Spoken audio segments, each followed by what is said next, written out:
हाल है बेटे? बेडू में एक बार बहुत बहुत स्वागत है आप सबका।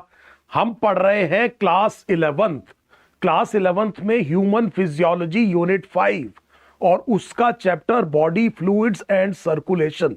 आज जो लाइव क्लास में हम बात करेंगे that would be about 15.3.2 cardiac cycle.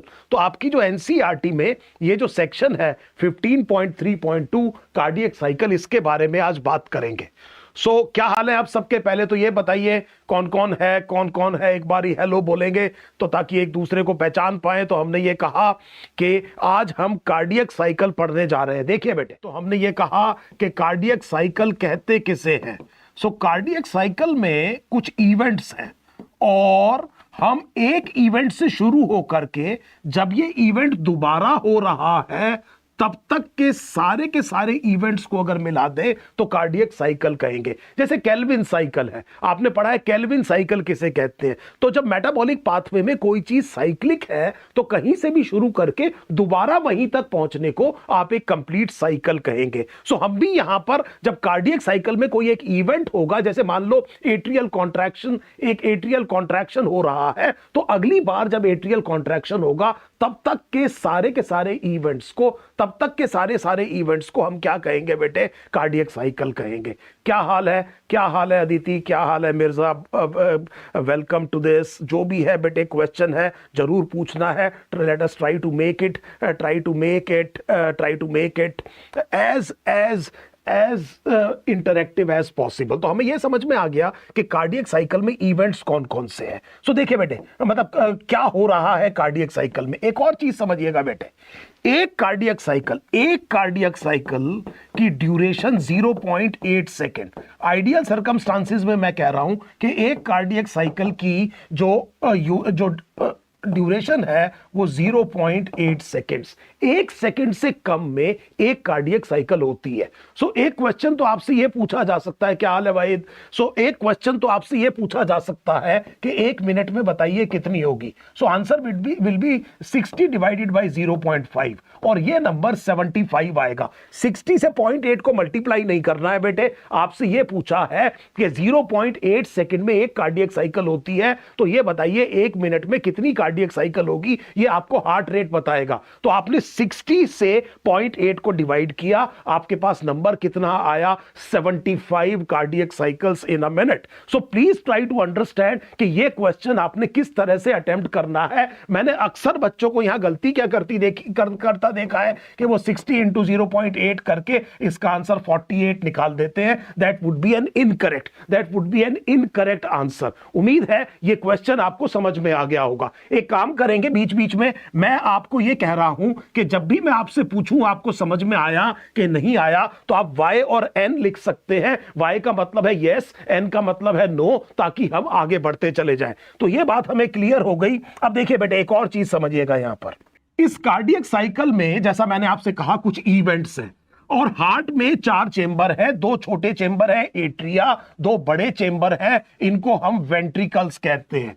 हर एक चेंबर एक बार रिलैक्स्ड होगा और एक बार कॉन्ट्रैक्टेड स्टेट में होगा कार्डियक साइकिल में। Please try to understand what is going to happen. हम ये कह रहे हैं कि एक कार्डियक साइकिल में एक चेंबर एक बारी कॉन्ट्रैक्ट रहेगा, एक बारी कॉन्ट्रैक्टेड होगा और एक बार रिलैक्स्ड रहेगा। हम बात कर रहे हैं 4 चेंबर की। 4 चेंबर में 2 छोटे चेंबर एट्रिया है। याद कीजिए, ये राइट एट्रियम है, ये लेफ्ट एट्रियम है, ये राइट वेंट्रिकल है, ये लेफ्ट वेंट्रिकल है। एक कार्डियक साइकिल में हर एक चेंबर एक बार कॉन्ट्रैक्शन में और एक बार रिलैक्सेशन में रहेगा और ये सारे चीज मिला करके एक कार्डियक साइकिल बनेगी। This should be now absolutely clear. हमने ये कहा कि जो पीरियड ऑफ कॉन्ट्रैक्शन है इसको आप सिस्टोल कहते हैं और पीरियड ऑफ रिलैक्सेशन है इसको डायस्टोल कहते हैं। एक और क्वेश्चन देखिए, जो कॉन्ट्रैक्शन का पीरियड है इसको सिस्टोल कहा जाता है, जो रिलैक्सेशन का पीरियड है इसको डायस्टोल कहा जाता है। तो हम ये कह रहे हैं कि एक बार एट्रिया डायस्टोल में होगा, एट्रियल डायस्टोल, इसके बाद में हमने ये कहा कि एक बार एट्रिया सिस्टोल में होंगे, सिस्टोल का मतलब क्या है बेटे, कॉन्ट्रैक्शन, एक बार वेंट्रिकल किस में होंगे, डायस्टोल में, और एक बार वेंट्रिकल किस में होंगे, सिस्टोल में। जब ये चारों इवेंट्स को आप मिला लेंगे तो उसे एक कार्डियक साइकिल कहा जाएगा। So this is what we are saying. तो अगर मैंने मान लीजिए एट्रियल सिस्टोल से शुरू किया तो अगली बार जब मैं एट्रियल सिस्टोल तक पहुंचूंगा तो सारे के सारे इवेंट्स हो जाएंगे किसके, सारे के सारे इवेंट्स हो जाएंगे किसके, कार्डियक साइकिल के हो जाएंगे। क्या हाल है रहमत, उम्मीद है आपको समझ में आ रहा होगा। जहां भी दिक्कत आए तो एन लिखना बेटे, फिर मैं आपसे पूछ लूंगा कि क्या क्वेश्चन में डाउट है। तो हमने ये कहा कि जो एट्रियल सिस्टोल से आपने शुरू किया और उसके बाद में दोबारा एट्रियल सिस्टोल तक पहुंचे, इसको आप कार्डियक साइकिल कहेंगे। कार्डियक साइकिल आप शुरू कर सकते हैं वेंट्रिकुलर सिस्टोल से और दोबारा जब वेंट्रिकुलर सिस्टोल तक पहुंचे उसे भी एक कार्डियक साइकिल कहेंगे। एक कार्डियक साइकिल 0.8 सेकंड में हो रही है, 1 मिनट में 60 डिवाइडेड बाय 0.8 हो रही है, और हमने ये कहा कि ये नंबर कितना है बच्चे, 75 है। आई hope this is now absolutely clear. एक चीज देखा आपने, मैंने यहां पर किसी एट्रियम का नाम नहीं लिया, मैंने दोनों एट्रिया की बात करी है। So this is very very important बेटे, बहुत ध्यान से मेरी बात सुनिएगा। एक बहुत इंपॉर्टेंट पॉइंट आपको बता रहा हूं। कार्डियक साइकिल में हम ये चाहते हैं कि दोनों एट्रिया एक साथ कॉन्ट्रैक्ट करें, दोनों वेंट्रिकल एक साथ कॉन्ट्रैक्ट करें और एट्रिया वेंट्रिकल से पहले कॉन्ट्रैक्ट करें। ध्यान से समझिए बेटे, मैं ये कह रहा हूं कि जिस टाइम पर मैं एट्रियल कॉन्ट्रैक्शन की बात कर रहा हूं तो मैं ये कह रहा हूं both atria should contract simultaneously. ऐसा ना हो कि एक राइट एट्रियम या लेफ्ट एट्रियम दूसरे से पहले कॉन्ट्रैक्ट करे। मैं ये चाहता हूं दोनों एट्रिया एक साथ कॉन्ट्रैक्ट करे। मैं ये चाहता हूं दोनों वेंट्रिकल्स एक साथ कॉन्ट्रैक्ट करें। So both ventricles should contract simultaneously. बड़े ध्यान से मेरी बात सुनिएगा बेटे, कार्डियक साइकिल ठीक से चले, कार्डियक आउटपुट अच्छे से हो, इसके लिए मैं चाहता हूं दोनों एट्रिया एक साथ कॉन्ट्रैक्ट करें, दोनों वेंट्रिकल एक साथ कॉन्ट्रैक्ट करें और atria before ventricle, atria ventricle से पहले कॉन्ट्रैक्ट करें। Now this is something very important.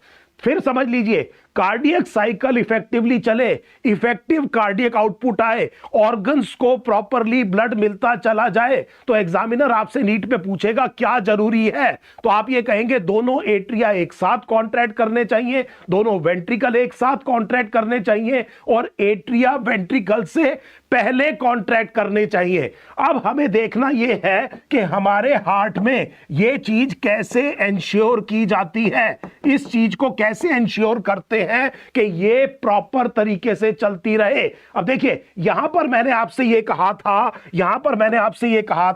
कि हमारा जो हार्ट है वो कार्डियक मसल का बना हुआ है। सो पहली चीज समझिए, heart is made up of cardiac muscle, और कार्डियक मसल की प्रॉपर्टी देखिए कि कार्डियक मसल सेल एक दूसरे के साथ में कनेक्टेड होते हैं, इनमें आपको ब्रांचिंग दिखाई दे रही है। मैं आपके सामने कार्डियक मसल सेल्स बना रहा हूं, ध्यान से देखिए, मैंने इनको आपस में इंटरकनेक्ट कर दिया है। सो कार्डियक मसल सेल में आपको क्या दिखाई दे रही है, ब्रांचिंग दिखाई दे रही है। देखिए बेटे, सारे के सारे सेल एक दूसरे के साथ में जुड़े हुए हैं। इसके अलावा जो एडजेसेंट सेल्स है, ध्यान देना बेटे, एडजेसेंट सेल्स जो हैं उनकी प्लाज्मा मेम्ब्रेन एक दूसरे के साथ में फ्यूज हो जाती हैं। इसका मतलब यह हुआ कि यहां पर अगर आप देखेंगे तो इस सेल और इस सेल की प्लाज्मा मेम्ब्रेन फ्यूज है और इनके बीच में गैप जंक्शन देखने को मिलेगा।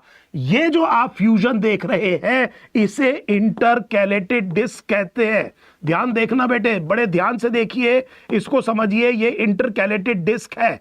इंटरकैलेटेड डिस्क में दो एडजेसेंट कार्डियक मसल सेल, उनकी सेल मेम्ब्रेन एक दूसरे के साथ में एसोसिएट होकर के फ्यूज हो गई है और इसीलिए ये थिक जैसा दिखाई दे रहा है। तो हमने कहा कि ये इंटरकैलेटेड डिस्क है। इंटरकैलेटेड डिस्क में ये जो चीज है ये बेटे गैप जंक्शन है। है। गैप जंक्शन का फायदा यह है कि यहां से आयन बड़ी आसानी से यहां पहुंच सकते हैं। इसका मतलब यह हुआ कि अगर आप किसी भी सेल को स्टिमुलेट करेंगे तो वो स्टिमुलेशन बहुत तेजी से सारे सेल्स में पहुंच जाएगी, और क्योंकि करीब करीब सारे सेल्स में एक साथ स्टिमुलेशन पहुंचेगा, इसीलिए आप क्या देखेंगे कि सारे एक साथ कॉन्ट्रैक्ट भी करेंगे। So please understand this very important thing. दोनों एट्रिया एक साथ कॉन्ट्रैक्ट करने चाहिए थे, दोनों वेंट्रिकल एक साथ कॉन्ट्रैक्ट करने चाहिए थे। इसके लिए पहला एडेप्टेशन तो यह है कि हार्ट के अंदर कार्डियक मसल है, कार्डियक मसल में ब्रांचिंग है, सेल एक दूसरे के साथ इंटरकनेक्टेड है।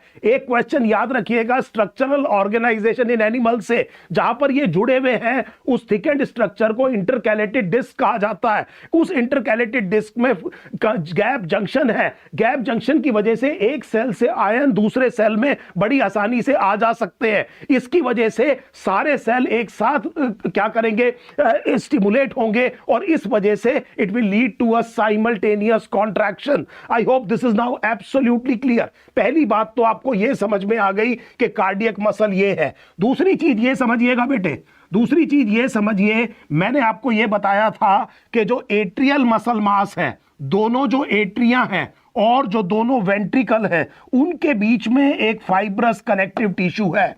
Now this is very important. ऊपर एट्रिया है, नीचे वेंट्रिकल है, और हमने ये कहा था कि इन दोनों के बीच में एक एट्रियो वेंट्रिकुलर, अगर आपको याद आ रहा है, एक इस तरह का फाइब्रस टिश्यू है। So this is what is called as a fibrous tissue, और इनके बीच में एक इंसुलेटिंग फाइब्रस टिश्यू है। इसीलिए एट्रियल इंपल्स वेंट्रिकल पे डायरेक्टली नहीं आएगी। सो बहुत इंपॉर्टेंट चीज समझिए, चारों चीजें एक साथ स्टिमुलेट नहीं हो सकती।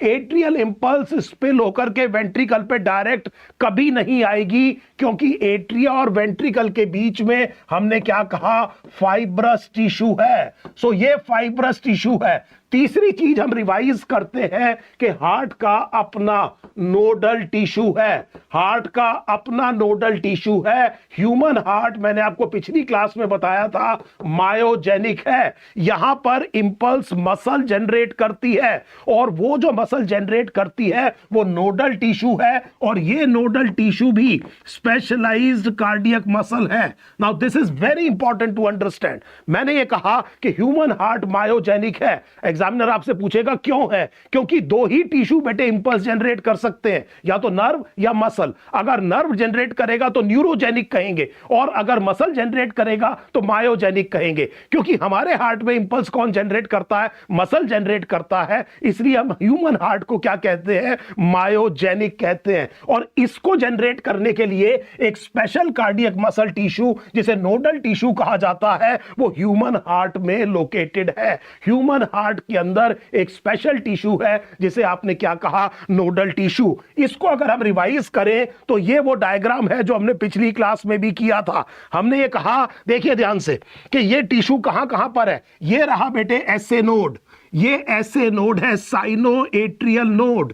ये साइनो एट्रियल नोड देखिए, ये राइट एट्रियम की पोस्टीरियर वॉल में सुपीरियरली और लेटरली है, राइट एट्रियम की पीछे की वॉल में ऊपर की तरफ और बाहर की तरफ। ये रहा बेटे, शाबाश, क्या, एसए नोड। इसी तरह से अगर आप देखें तो base of the inter atrial septum पर यहां पर ये एवी नोड है। इस एवी नोड को एट्रियो वेंट्रिकुलर नोड कहते हैं। इनको आपस में कनेक्ट करने वाला इंटरनोडल पाथवे है, ये इंटरनोडल पाथवे है। इससे एवी बंडल आता है वेंट्रिकल की तरफ। याद कीजिए, यहां से यहां इंपल्स नहीं आ सकती क्योंकि बीच में फाइब्रस कनेक्टिव टिश्यू का बैंड है। सो अगर वेंट्रिकल की तरफ इंपल्स ने जाना है तो वो केवल इस बंडल से होकर के जाएगी। इस बंडल की दो ब्रांचेस हैं, और उसके बाद में जो पुर्किंजे फाइबर्स हैं वो इसको टिप तक लेकर के जाकर के फिर लेटरल वॉल पर असेंड करेंगे। This is the location of the nodal tissue of the human heart. Human heart का नोडल टिश्यू देखिए, शुरुआत करेंगे एसए नोड से। इंपल्स यहां से शुरू होगा। पिछली क्लास में मैंने आपसे यह कहा था कि हर एक पार्ट इस टिश्यू का इंपल्स जनरेट कर सकता है। हर एक पार्ट क्या जनरेट कर सकता है, इंपल्स जनरेट कर सकता है, लेकिन rate of impulse generation maximum किसका है बेटे, राइट एसए नोड का है। इसीलिए एसए नोड को हम अपनी नॉर्मल फिजियोलॉजी में नॉर्मल या नेचुरल पेस मेकर कहते हैं। तो अगर एग्जाम में क्वेश्चन ये आ जाए कि ह्यूमन हार्ट का नेचुरल या नॉर्मल पेस मेकर कौन है, तो आंसर कौन है, SA node. SA node muscle है, चौथी बार बता रहा हूं बेटे, एसए नोड मसल है, इसको नर्व मत कहना। मसल भी इंपल्स जनरेट कर सकती है। ये क्यों नॉर्मल या नेचुरल पेस मेकर है, क्योंकि बाकी पार्ट से इसका rate of impulse generation maximum है। क्या ये बात समझ में आ गई? एहतेशाम क्या हाल है आपके, बताइए, ये बात बिल्कुल क्लियर समझ में आ गई? आई hope this is now clear. आप समझ गए कि ये क्वेश्चन कैसे पूछा जा सकता है।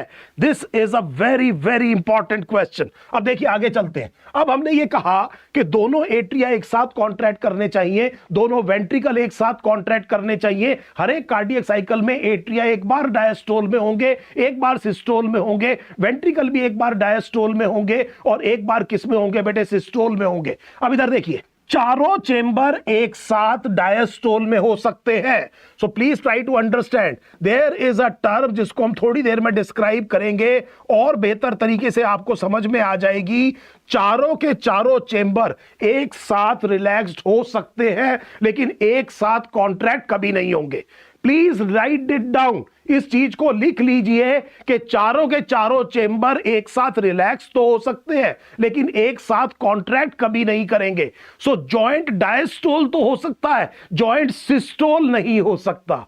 फिर समझ लीजिए, जॉइंट डायस्टोल हो सकता है, डायस्टोल की ड्यूरेशन कार्डियक साइकिल में ज्यादा है, सिस्टोल की जो ड्यूरेशन है वो कम है। इसीलिए वेंट्रिकुलर डायस्टोल ओवरलैप करता है एट्रियल डायस्टोल के साथ में, और कुछ देर के लिए चारों के चारों चेंबर रिलैक्स्ड हो सकते हैं। इस स्टेट को आप जॉइंट डायस्टोल कहते हैं। लेकिन चारों कभी भी इकट्ठे क्या नहीं होंगे बेटे, कॉन्ट्रैक्ट नहीं करेंगे। अगर चारों चेंबर एक साथ कॉन्ट्रैक्ट करेंगे तो कार्डियक आउटपुट जीरो हो जाएगा। इस क्वेश्चन को तैयार करिए। मैं ये कह रहा हूं, अगर चारों एक साथ कॉन्ट्रैक्ट करेंगे तो हम ये कह रहे हैं बेटे कि बेसिकली कार्डियक आउटपुट जीरो हो जाएगा। जॉइंट डायस्टोल मैंने ये कहा कि एट्रिया भी अभी रिलैक्स्ड है और वेंट्रिकल भी रिलैक्स्ड है। बहुत ध्यान से मेरी बात सुनना बेटे, जब भी चेंबर रिलैक्स हो रहा है, अगर कोई चेंबर रिलैक्स हो रहा है तो उसके अंदर का प्रेशर कम होगा, और जब वो कॉन्ट्रैक्ट करेगा तो उसके अंदर का प्रेशर बढ़ेगा।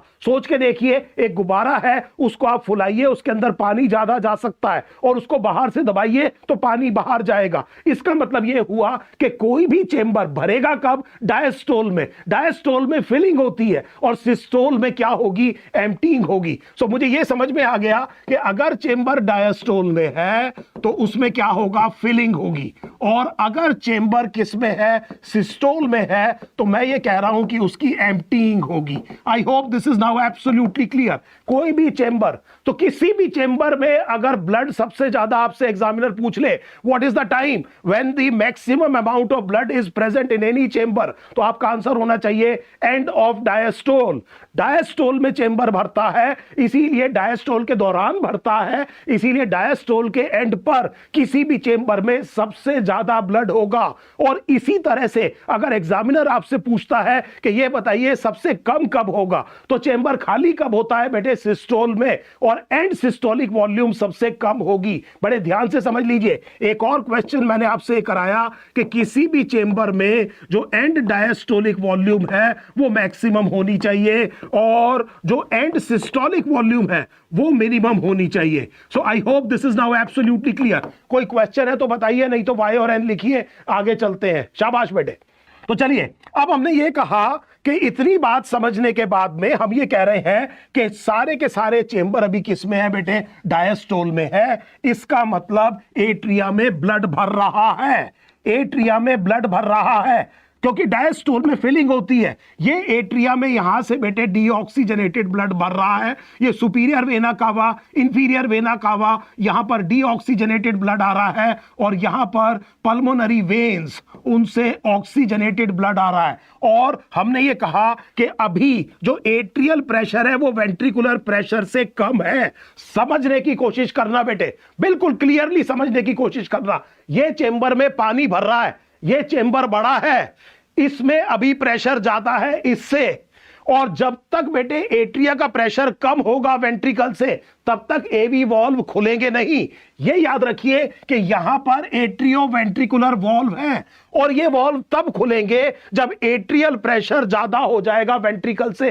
दिमाग लगाइए, हम ये कह रहे हैं कि हालांकि सारे के सारे क्या है, अभी डायस्टोल में है, लेकिन क्योंकि शुरू में एट्रिया छोटा चेंबर अभी भर रहा है, अभी उसका प्रेशर ज्यादा नहीं है। तो जब तक एट्रियल प्रेशर ज्यादा है नहीं है वेंट्रिकुलर प्रेशर से, हम क्या देखेंगे कि AV valve will remain closed. AV valve क्या रहेंगे बेटे, क्लोज्ड रहेंगे। हालांकि वेंट्रिकल अभी क्या कर रहा है बेटे, रिलैक्स कर रहा है। Now this is something very very important, बहुत इंपॉर्टेंट बात आपको बता रहा हूं बच्चे, ध्यान से समझ लीजिए। जब तक एट्रिया का प्रेशर कम है तब तक एट्रिया भर रहा है, वेंट्रिकल भी इस टाइम रिलैक्स कर रहा है, रिलैक्स हो रहा है, लेकिन अभी उसकी तरफ प्रेशर ज्यादा है, एवी वॉल्व खुले नहीं है। यहां से हम कार्डियक साइकिल शुरू कर रहे हैं। ये वो जॉइंट डायस्टोल है जो आपकी एनसीईआरटी शुरू कर रही है। इधर देखिए बेटे, मैं आपकी एनसीईआरटी में दिखाता हूं, यहां पर आपको आपकी एनसीईआरटी कह रही है to begin with all the four chambers, all the four chambers. देखिए थोड़ा सा बड़ा कर लेते हैं इसको। अभी मेरे को सिखा के गए थे हमारे सर की कैसे करना है, लेकिन कोई बात नहीं। तो यहां क्या लिखा है बेटे, to begin with all the four chambers of the heart are in relaxed state, i.e. they are in joint diastole। ये रही लाइन, शुरुआत में आपने यहां से करना है। धीरे धीरे हमने ये कहा कि एट्रिया भरता चला गया और वेंट्रिकल रिलैक्स होता चला गया। जब वेंट्रिकल रिलैक्स होता जाएगा तो वेंट्रिकल के अंदर का प्रेशर गिरता जाएगा, और एट्रिया भरता जाएगा तो एट्रिया के अंदर का प्रेशर बढ़ता जाएगा। सिंपल सी बात है, यहां पर ब्लड भरते रहिए, इसे रिलैक्स करते रहिए। एक टाइम वो आएगा जब एट्रियल प्रेशर ज्यादा हो जाएगा, किससे, वेंट्रिकुलर प्रेशर से। क्या आप प्रेडिक्ट कर सकते हैं कि जैसे ही ऐसा होगा तो बताइए क्या होगा? जैसे ही एट्रियल प्रेशर वेंट्रिकुलर प्रेशर से ज्यादा होगा तो हमें क्या लगता है बेटे, क्या होना चाहिए? Can you comment on this? क्या आप मुझे यह बता सकते हैं कि धीरे धीरे एट्रिया भरता जा रहा है, वेंट्रिकल घटता जा रहा है उसका प्रेशर अंदर का, और एट्रियल प्रेशर ज्यादा हो गया है वेंट्रिकल से, तो क्या होना चाहिए? शाबाश शाबाश। सो हमने कहा कि एवी वॉल्व्स विल ओपन, और एवी वॉल्व के खुलते ही ब्लड यहां से यहां आएगा। बहुत बढ़िया बेटे, 70% ब्लड अपने आप एट्रिया से वेंट्रिकल में आ जाएगा। इसे आप कहते हैं पैसिव फिलिंग। इसे आपने क्या कहा बेटे, पैसिव फिलिंग। ये पैसिव फिलिंग किसकी बेटे, वेंट्रिकल की। तो हमने ये कहा कि जैसे ही ये काम होगा तो सबसे पहले बेटे 70% ब्लड अपने आप कहां से कहां आ जाएगा, एट्रिया से वेंट्रिकल में आ जाएगा। अब हम ये कह रहे हैं कि केवल इस वॉल्व के खुलने की वजह से ये 70%, दिस इज एब्सोल्युटली क्लियर, क्योंकि हार्ट थोड़ा सा डायगनली प्लेस्ड है तो सारा ब्लड नहीं आ पाएगा। 30% ब्लड अभी भी एट्रिया में रह गया। एवी वॉल्व खुलने से पैसिव फिलिंग हुई, 70% ब्लड एट्रिया का वेंट्रिकल में आ गया। बिल्कुल ठीक है। अब मुझे बताइए कि यहां पर 30% ब्लड रह गया, क्या तरीका हो सकता है कि इस 30% ब्लड को यहां से यहां पहुंचाया जाए? शाबाश। अब आपने सोचना यह है कि वो क्या तरीका हो सकता है कि 70% तो इस वॉल्व के खुलने से आ गया, लेकिन ये जो बच गया 30%, ये यहां से यहां कैसे आएगा? तो एट्रियल सिस्टोल होगा। चिन्मय बहुत अच्छे बेटे, बहुत अच्छे, बहुत अच्छे चिन्मय। अब हम ये कहेंगे कि वो जो एसए नोड है उसने इंपल्स जनरेट करी, और वो इंपल्स ने बेटे स्टिमुलेट किया एट्रियल मसल को, और उसकी वजह से एट्रियल कॉन्ट्रैक्शन हुआ, और एट्रियल सिस्टोल की वजह से 30% ब्लड अंदर गया। इसको एक्टिव फिलिंग कहेंगे। तो इसके बाद क्या होना चाहिए बेटे, एट्रियल सिस्टोल, और एट्रियल सिस्टोल की वजह से 30% कैसी फीलिंग होनी चाहिए? एक्टिव। क्या ये बात समझ में आ गई? तो देखिए, the SA node now generates an action potential which stimulates both atria. ध्यान दो बेटे, दोनों एट्रिया को, मैं बार बार आपसे कह रहा हूं कि दोनों एट्रिया एक साथ होने चाहिए, मैं आपकी एनसीईआरटी पढ़ रहा हूं। सो एसए नोड जनरेट करता है एक एक्शन पोटेंशियल जो स्टिमुलेट करता है दोनों एट्रिया को कि उनमें साइमल्टेनियस कॉन्ट्रैक्शन हो। Now this is something I want every student to understand कि बेटे दोनों एट्रिया, दोनों वेंट्रिकल एक साथ कॉन्ट्रैक्ट करने चाहिए। इसे आपने एट्रियल सिस्टोल कहा। This increases the flow of blood into the ventricle by about 30%। 30% active filling हो गई, और इसलिए हम कहते हैं कि वेंट्रिकुलर फिलिंग के दो फेज हो गए बेटे, एक पैसिव फेज हो गया और एक एक्टिव फेज हो गया। अब मुझे बताइए, अभी आपसे फिर मैं और क्वेश्चन पूछ रहा हूं, मुझे यह बताइए कि अब एट्रिया कॉन्ट्रैक्ट कर चुका, अब एट्रिया क्या करेगा? एट्रिया कॉन्ट्रैक्ट कर चुका, अब क्या करेगा बेटे atria? Yes yes Aditi, very correct. अब मुझे बताइए, एट्रिया कॉन्ट्रैक्ट किया, उसने 30% ब्लड किस में डाल दिया बेटे? शाबाश, वेंट्रिकल में, अपना काम कर दिया। Now what should happen to the atria? तो एट्रिया क्या करेगा? रिलैक्स, और वेंट्रिकल क्या करेगा बेटे? कॉन्ट्रैक्ट। सो बड़े ध्यान से सुनिए, एट्रिया से ब्लड वेंट्रिकल में आ गया, अब एट्रिया रिलैक्स करना शुरू करेगा और वेंट्रिकल में कॉन्ट्रैक्शन शुरू होगा, और शुरुआत में ही वेंट्रिकुलर सिस्टोल के शुरू में ही वेंट्रिकल की साइड का प्रेशर एट्रिया से ज्यादा हो जाएगा। Now this is very very important to understand. मैंने ये कहा कि in the beginning of ventricular systole, beginning of ventricular systole what is going to happen कि वेंट्रिकुलर प्रेशर ज्यादा हो जाएगा एट्रियल प्रेशर से। जब एट्रियल प्रेशर ज्यादा हुआ था वेंट्रिकुलर प्रेशर से, तो एवी वॉल्व ओपन हुए थे। अब मैं आपसे कह रहा हूं कि इस तरफ का प्रेशर यहां से ज्यादा हो गया, ये रिलैक्स हो रहा है, ये कॉन्ट्रैक्ट कर रहा है, बिल्कुल शुरू में ही वेंट्रिकुलर प्रेशर एट्रियल प्रेशर से ज्यादा हो गया। सो सिंपल सी बात बताइए, क्या होना चाहिए? क्या होना चाहिए? यस यस यस, बहुत अच्छे। Pressure is decrease in atrium and bicuspid and tricuspid valve close. अब ये बेटे eight the beginning of the ventricular systole, beginning of the ventricular systole में एवी वॉल्व क्लोज हो जाएंगे। अंडर नॉर्मल फिजियोलॉजिकल कंडीशंस, आप जो जितने भी फ्यूचर डॉक्टर्स यहां पर देख रहे हैं, ध्यान से समझ लीजिएगा बेटे, under normal physiological conditions opening of the valve should not produce any sound. किसी भी वॉल्व की ओपनिंग की वजह से साउंड प्रोड्यूस नहीं होनी चाहिए। अगर किसी वॉल्व की ओपनिंग में साउंड सुनाई दे रही है तो गड़बड़ है, उसकी फंक्शनिंग ठीक नहीं है। साउंड प्रोड्यूस होती है जब वॉल्व बंद होता है, और एवी वॉल्व बंद होता है at the beginning of the ventricular systole. सीधा परोस के क्वेश्चन दे रहा हूं बेटे, ध्यान देना एंट्रेंस के लिए।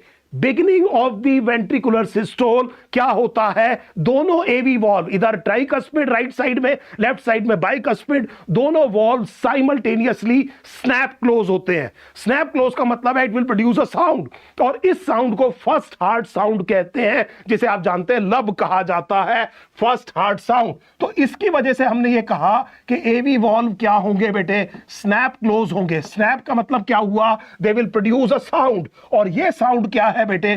फर्स्ट हार्ट साउंड, जिसे लब कहा जाता है। एग्जाम में क्वेश्चन ये पूछा जाएगा कि ये बताइए फर्स्ट हार्ट साउंड कब प्रोड्यूस होती है? तो आंसर है at the beginning of the ventricular systole. किस वजह से प्रोड्यूस होती है? Simultaneous closure of AV valve. कौन कौन से एवी वॉल्व की बात हो रही है? ट्राइकस्पिड और बाइकस्पिड वॉल्व दोनों एक साथ बंद होते हैं। क्या ये बात क्लियर है बेटे? एक बार वाई और एन लिखिए ताकि आगे चले। उम्मीद है ये समझ में आ रहा है आपको। अब देखिए बेटे, अब इसका मतलब यह हुआ कि वेंट्रिकल, देखिए बेटे, कॉन्ट्रैक्ट कर रहा है, और वेंट्रिकल जब कॉन्ट्रैक्ट कर रहा है तो अब आप ये चाहेंगे कि ब्लड, देखिए बेटे, लेफ्ट वेंट्रिकल से अयोटा में जाए और राइट वेंट्रिकल से पल्मोनरी ट्रंक में जाए। देखिए बेटे ध्यान से, मैं ये चाहता हूं कि अब जब ये वेंट्रिकल कॉन्ट्रैक्ट कर रहा है, एक तो ब्लड वापस ना जाए एट्रिया में, लेकिन कहां जाए बेटे? लेफ्ट वेंट्रिकल से किस में जाए? अयोटा में जाए, और राइट वेंट्रिकल से किस में जाए? पल्मोनरी ट्रंक में जाए। और यहां पर कुछ वॉल्व्स थे, इन वॉल्व्स को हमने कहा है सेमील्यूनर वॉल्व। जब तक एट्रिया का प्रेशर अयोटा और पल्मोनरी ट्रंक से ज्यादा नहीं होगा, तब तक सेमील्यूनर वॉल्व क्लोज रहेंगे। लेकिन जब एट्रिया कॉन्ट्रैक्ट कर रहा है तो इसके अंदर का प्रेशर बढ़ता जा रहा है, और एक टाइम वो आएगा जब वेंट्रिकल का प्रेशर ग्रेट वेसल से ज्यादा हो जाएगा। लेफ्ट वेंट्रिकल का प्रेशर एओर्टा से ज्यादा, राइट वेंट्रिकल का प्रेशर बेटे पल्मोनरी ट्रंक से ज्यादा। क्या होगा जल्दी बताइए बेटे, जल्दी बताइए। हम ये कह रहे हैं इन वॉल्व को खुलने नहीं देंगे, उल्टा ब्लड जाने नहीं देंगे। यहां पर पेपिलरी मसल्स होती हैं, इन्हें कॉर्डे टेंडेने कहते हैं। कॉर्डे टेंडेने और पेपिलरी मसल पकड़ के रखते हैं। जब वेंट्रिकल कॉन्ट्रैक्ट कर रहा है तो ये वॉल्व वापस नहीं खुल सकते, ब्लड जो है वेंट्रिकल से एट्रिया में वापस नहीं जाएगा। लेकिन इसके अंदर का जब प्रेशर बढ़ता जाएगा, और जब एक टाइम वो आया कि वो प्रेशर इन वेसल से ज्यादा हो गया, लेफ्ट वेंट्रिकल का प्रेशर एओर्टा से ज्यादा हो गया और राइट वेंट्रिकल का प्रेशर किससे ज्यादा हो गया, पल्मोनरी ट्रंक से, तो बताइए क्या होगा। What is going to happen when the pressure of the left ventricle exceeds that of aorta and the pressure in the right ventricle exceeds that of the pulmonary trunk। समझ लीजिए इस बात को, हम उल्टा नहीं खुलने दे रहे हैं। तो क्या ये दासगुप्ता बेटे समझ में आ रहा है? जल्दी बताइए बेटे क्या होगा, जल्दी बताइए। शाबाश, आज आप लोग जवाब दे रहे हैं, this is very good, very good, very good. आपकी जो भी प्रॉब्लम है मुझ तक पहुंचाइए बेटे, शाबाश। मुझे ये बताइए, वेंट्रिकल का प्रेशर बहुत ज्यादा बढ़ गया है, अब बताइए ए बी वॉल्व को मैं उल्टा खुलने नहीं दे रहा हूं, कौन से वॉल्व खुलेंगे? कोशिश करिए, कोशिश करिए, मुझे बताइए कौन से वॉल्व खुलेंगे। सो वेंट्रिकल का प्रेशर बहुत ज्यादा बढ़ गया है, और हमने ये कहा कि ये जो सेमील्यूनर वॉल्व है ये ओपन हो जाएंगे। Don't you agree? क्योंकि मैं ए बी वॉल्व को वापस खुलने नहीं दे रहा हूं। तो एक तरफ सोच के देखिए, बीच में एक चेंबर में पानी भरा हुआ है और वो चेंबर कॉन्ट्रैक्ट कर रहा है, उल्टा जाने नहीं दे रहे ब्लड को, तो आगे का वॉल्व खुलेगा बेटे। सो लेफ्ट वेंट्रिकल से ब्लड किस में गया? अयोटा में। और राइट वेंट्रिकल से ब्लड किस में गया बेटे? पल्मोनरी ट्रंक में। Deoxygenated blood pump to lungs via pulmonary artery and oxygenated blood to body parts via aorta. So Chinmay बहुत अच्छे बेटे, very very impressed, very impressed by your study. शाबाश बेटे, हमें ये समझ में आ गया। हमने ये कहा कि इसकी वजह से, हमने कहा सेमील्यूनर वॉल्व ओपन हो गए और इसकी वजह से वेंट्रिकुलर इजेक्शन हुआ बेटे, वेंट्रिकल इजेक्शन हुआ। वेंट्रिकुलर इजेक्शन, इसका मतलब वेंट्रिकुलर सिस्टोल की वजह से जो वेंट्रिकल है उन्होंने ब्लड पंप कर दिया, और लेफ्ट वेंट्रिकल ने ब्लड, जैसे चिन्मय ने लिखा, उसमें ऑक्सीजनेटेड ब्लड था, उसको अयोटा में फेंक दिया, और राइट वेंट्रिकल ने डीऑक्सीजनेटेड ब्लड किस में फेंक दिया? पल्मोनरी ट्रंक में फेंक दिया। अब मुझे बताइए, वेंट्रिकल जिसने कॉन्ट्रैक्ट किया था उसने अपना काम कर दिया। Now what should happen to ventricle? Ventricle के साथ क्या होना चाहिए, जल्दी बताइए बेटे। वेंट्रिकल ने कॉन्ट्रैक्ट किसने किया था? ताकि ब्लड को आगे पंप कर सके, और आगे ब्लड उसने पंप कर दिया। अब वेंट्रिकल के साथ क्या होना चाहिए? शाबाश, क्या होना चाहिए बेटे? शाबाश शाबाश शाबाश। सो वेंट्रिकल क्या होना चाहिए बेटे? शाबाश। सेमील्यूनर वॉल्व ओपन हुए और उसकी वजह से बेटे आउटपुट हुआ वाहिद। अब क्या होगा? अब वेंट्रिकल क्या करेंगे? रिलैक्स करेंगे। सो वेंट्रिकल क्या करेंगे बेटे? रिलैक्स करना शुरू करेंगे। एट्रिया बताइए इस टाइम क्या है? वेंट्रिकल ने अब रिलैक्स करना शुरू किया। एट्रिया पहले से ही क्या है बेटे? रिलैक्स है। याद आ रहा है आपको? आप याद कीजिए, अभी ये वेंट्रिकल रिलैक्स हो रहा है, लेकिन एट्रिया पहले से ही रिलैक्स्ड है। ये है वो जॉइंट डायस्टोल जो मैंने आपसे कहा था शुरू में, आपको पता चला। This is what is called as joint diastole. यहां से हमने ये कहा था कि चारों के चारों चेंबर एक साथ डायस्टोल में हो सकते हैं, कभी भी एक साथ सिस्टोल में नहीं होंगे। और वो जो एनसीईआरटी शुरू में यहां पर जो शब्द इस्तेमाल कर रही है जॉइंट डायस्टोल, उसका मतलब हमें समझ में आ गया कि अब शुरू हुआ है ये जॉइंट डायस्टोल। और इस जॉइंट डायस्टोल में एट्रिया पहले से ही रिलैक्स था, वेंट्रिकल अब कॉन्ट्रैक्शन के बाद क्या हो रहा है? रिलैक्स हो रहा है। ये जॉइंट डायस्टोल की स्टेज शुरू हो गई है। आई hope this is now absolutely clear, बिल्कुल क्लियर है। अब आप सोचिए, ये बेटे एक पाइप है, मैंने यहां से ब्लड को पंप किया। दिमाग लगाना बेटे, बहुत ध्यान से, आपको एनसीईआरटी की एक लाइन पढ़वाएंगे। हमने ये कहा कि एक ये पाइप है, इस पाइप में आपने यहां से ब्लड पंप किया, पीछे वाला चेंबर रिलैक्स होने लगा। जब ये ब्लड आगे फेंका तो आर्टरी में फेंका है बच्चे। लेफ्ट वेंट्रिकल ने ब्लड फेंका है अयोटा में, ये भी आर्टरी है, और राइट वेंट्रिकल ने ब्लड फेंका है पल्मोनरी ट्रंक में, ये भी आर्टरी है। सो दोनों आर्टरी है, और आर्टरी की वॉल में ट्यूनिका मीडिया बहुत डेवलप्ड होती है, और जो ट्यूनिका मीडिया है वो स्मूथ मसल की है। इसका मतलब इसमें इलास्टिक रिकॉइल होगा। तो जब आप गन चलाते हैं तो कंधे पर बेटे क्या लगता है, झटका लगता है, उसे हमने क्या कहा, एक रिकॉइल और इलास्टिसिटी है। आपने एक वेसल के अंदर जिसकी वॉल में काफी ज्यादा मसल है, आपने ब्लड को पंप किया, ये ब्लड एक बार झटके से वापस आएगा और पीछे जो वेंट्रिकल है अब कॉन्ट्रैक्शन के बाद क्या कर रहा है, रिलैक्स, इस तरफ का प्रेशर ज्यादा हो गया है और ये जो वापस आता हुआ ब्लड है ये सेमिल्यूनर वॉल्व को बंद करेगा। I hope you are understanding this very very clearly. ये जो पर्टिकुलर बेटे ब्लड है जो रिकॉइल से वापस आ रहा है आर्टरी की इलास्टिसिटी की वजह से, ये सेमिल्यूनर वॉल्व को बंद करेगा। और अब की बार फिर सेमिल्यूनर वॉल्व के बंद होने से क्या प्रोड्यूस होगी बेटे, साउंड। सेमिल्यूनर वॉल्व के खुलने से भी कोई साउंड प्रोड्यूस नहीं होती है, सेमिल्यूनर वॉल्व के बंद होने से साउंड प्रोड्यूस होती है। सो मुझे उम्मीद है आपको यह समझ में आ गई लाइन, आपको यह बात समझ में आ गई कि वेंट्रिकुलर मसल एट्रिया रिलैक्सेशन हो गया, उसके बाद में वेंट्रिकुलर सिस्टोल ने प्रेशर इंक्रीज किया, क्लोजर हुआ पहले ट्राइकस्पिड बाइकस्पिड वॉल्व का, उसके बाद में सेमिल्यूनर वॉल्व खुल गए और उसके बाद में हमने क्या कहा बेटे कि वेंट्रिकल रिलैक्स हुआ और वेंट्रिकल रिलैक्स होने के बाद में जो back flow of the blood है सेमिल्यूनर वॉल्व, जैसे वेंट्रिकुलर प्रेशर डिक्लाइन हुआ तो फिर हमने ये कहा कि ये जो ब्लड वापस आ रहा है इसने बेटे इसको क्या किया, बंद किया। और अभी वेंट्रिकल पूरा खाली नहीं होता, वेंट्रिकल अभी रिलैक्स होता रहेगा और ये कहानी फिर शुरू हो गई बेटे, जॉइंट डायस्टोल शुरू हो गया और जॉइंट डायस्टोल शुरू होने के बाद में ये साइकिल फिर रिपीट होगी।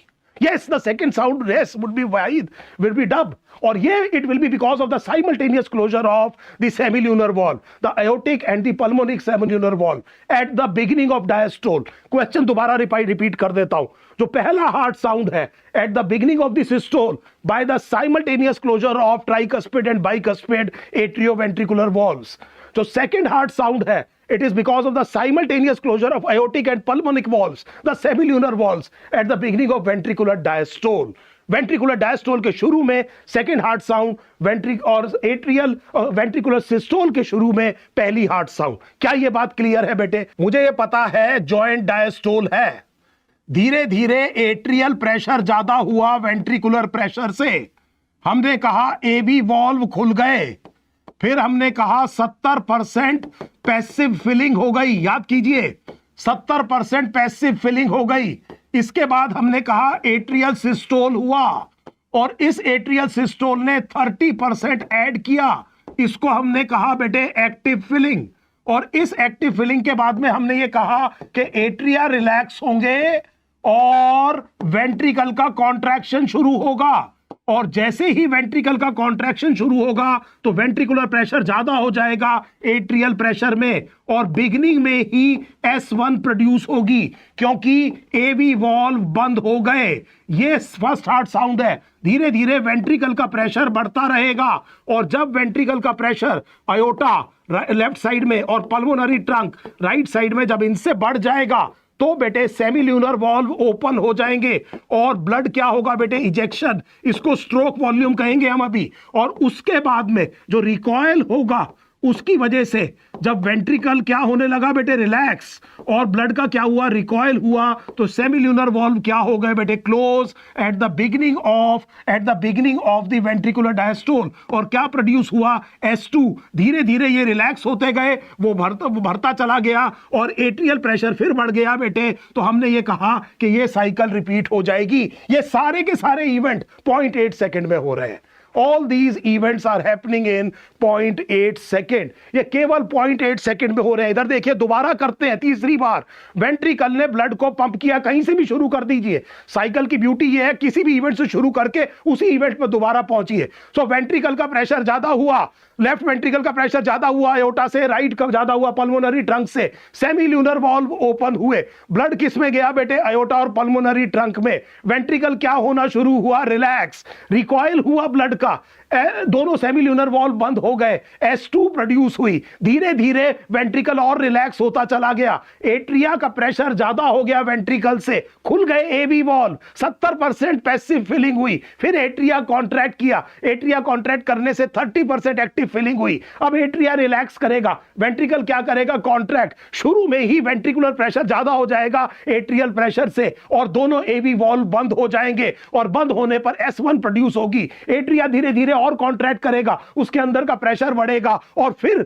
इसका प्रेशर ज्यादा हो जाएगा एओर्टा और पल्मोनरी ट्रंक से और अगली कार्डियक साइकिल शुरू हो जाएगी। तो कहीं से भी देख लीजिए बेटे, कहीं से भी देख लीजिए, कार्डियक साइकिल कहीं से भी शुरू करके कहीं तक पहुंच जाइए। आपने कहा कि सर ये बात बिल्कुल क्लियर हो गई कि क्या क्या इवेंट्स हैं कार्डियक साइकिल में, मुझे बताइए, किसी भी तरह की कोई अगर कंफ्यूजन है तो मुझे अभी बताइए बेटे, क्योंकि मैं यहां पर एक बड़ा इंटरेस्टिंग चीज आपको बता करके फिर इस क्लास को खत्म करूंगा। मुझे उम्मीद है आपको, ये कई बच्चे मुझसे कहते हैं कि सर कार्डियक साइकिल बहुत अच्छे से समझ में नहीं आई। जो भी आपकी समझ में नहीं आ रहा है वो आप बेटे चैट बॉक्स में डाल दिया करें।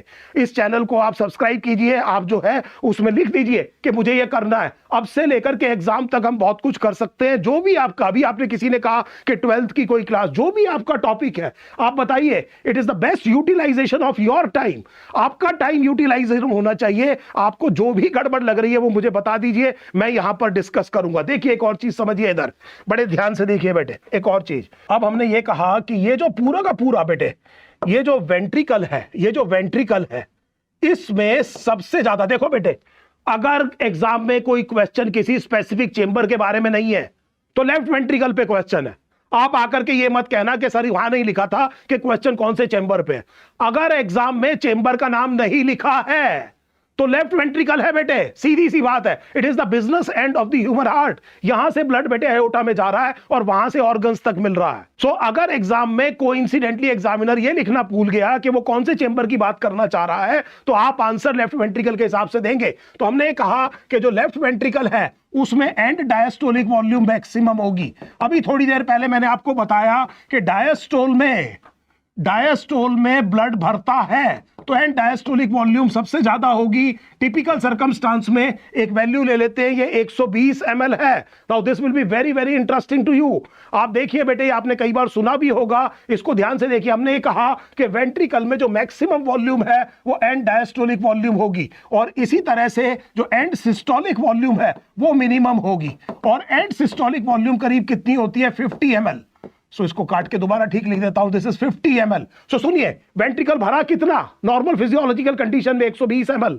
और जब वो कॉन्ट्रैक्ट किया तो उसमें अभी भी कितना ब्लड है बेटे, 50 ml। अब आपको समझ में आ रहा है जॉइंट डायस्टोल में अभी भी एट्रियल प्रेशर ज्यादा क्यों नहीं है वेंट्रिकल से, जबकि एट्रिया पहले से रिलैक्स था। तो हमने कहा कि एंड सिस्टोलिक वॉल्यूम केवल कितनी है, 50 ml। तो अगर मैं एंड डायस्टोलिक वॉल्यूम में से एंड सिस्टोलिक वॉल्यूम को माइनस कर दूं तो क्या वो वॉल्यूम मुझे मिल जाएगी जो कि लेफ्ट वेंट्रिकल ने आयोटा में पंप करी।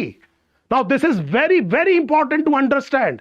मैंने ये कहा बेटे कि एंड डायस्टोलिक मैक्सिमम वॉल्यूम थी, इतना भर गया था, उसमें से कुछ ब्लड पंप कर दिया आयोटा में और पंप करने के बाद में जो बच गया, अगर जो भरा था उसमें से मैं उसको माइनस कर दूं तो मेरे पास वो ब्लड आ जाएगा जो उसने आगे पंप किया है।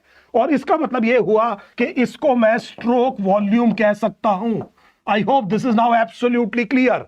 क्या ये बात आपको समझ में आ गई कि एंड डायस्टोलिक वॉल्यूम में से अगर आप एंड सिस्टोलिक वॉल्यूम निकाल दे तो आपको स्ट्रोक वॉल्यूम मिल जाएगी। और ये स्ट्रोक वॉल्यूम टिपिकल सर्कमस्टांस में आपको ये समझ में आ गया, 120 भरा था, खाली होने के बाद भी, मतलब कॉन्ट्रैक्ट होने के बाद भी 50 ml रह गया, पूरा खाली कभी नहीं होता। तो 70 ml ब्लड कहां गया बेटे, लेफ्ट वेंट्रिकल से आयोटा में, और 70 ml ब्लड गया बेटे राइट वेंट्रिकल से पल्मोनरी ट्रंक में। Now please remember this very very clearly, very very clearly. बहुत बच्चों को मैंने यहां गलती करते देखा है बेटे, इस चीज को थोड़ा ध्यान से देखिएगा बेटे। सो थोड़ा सा इसको अगर हम बड़ा कर सके तो मैं आपको एक बहुत इंपॉर्टेंट चीज बताना चाह रहा हूं बेटे, इसको गलती कभी मत करना। इधर देखिए, cardiac output can be defined as the volume of blood pumped out by each ventricle। Both नहीं है बेटे, बोथ नहीं है। आप देखिए शब्द, देखिए क्या है, blood pumped out by each ventricle, both नहीं लिखा है बेटे। सो जो लेफ्ट वेंट्रिकल पंप करता है, जो राइट वेंट्रिकल पंप करता है, दोनों को आप कार्डियक आउटपुट कहेंगे। लेकिन क्योंकि अभी थोड़ी देर पहले मैंने आपसे ये कहा कि अगर कुछ नहीं है तो लेफ्ट वेंट्रिकल के हिसाब से आंसर देना है, तो वो 5 से 6 लीटर कैसे आता है? 75 टाइम याद करिए, जो एसए नोड का रिदम जनरेशन टाइम था, जो रिदम थी कि कितनी बार वो करता है इस काम को, और एक बारी में कितना बेटे 70 ml, ऐसा कितनी बार 70 से 80। आंसर आ गया बेटे resting cardiac output which is heart rate into stroke volume would be around 5 to 6 litres. ये काम आप हार्ट का एक अल्ट्रासाउंड कर सकते हैं। तो जब आप हार्ट का अल्ट्रासाउंड करते हैं तो हार्ट का अल्ट्रासाउंड करने पर आप क्या देखेंगे कि आप पहले देखेंगे एंड डायस्टोलिक वॉल्यूम कितनी है, और फिर देखेंगे कि एंड सिस्टोलिक वॉल्यूम कितनी है। इस तरह के अल्ट्रासाउंड को एक्चुअली इकोकार्डियोग्राफी कहा जाता है। आपने सुना होगा एक टेस्ट इको कर दिया, सो इको से आपको पता चलेगा कि वेंट्रिकल की जो एंड डायस्टोलिक वॉल्यूम कितनी थी, एंड सिस्टोलिक वॉल्यूम कितनी थी, आपको यह पता चल जाएगा कि स्ट्रोक वॉल्यूम कितनी थी।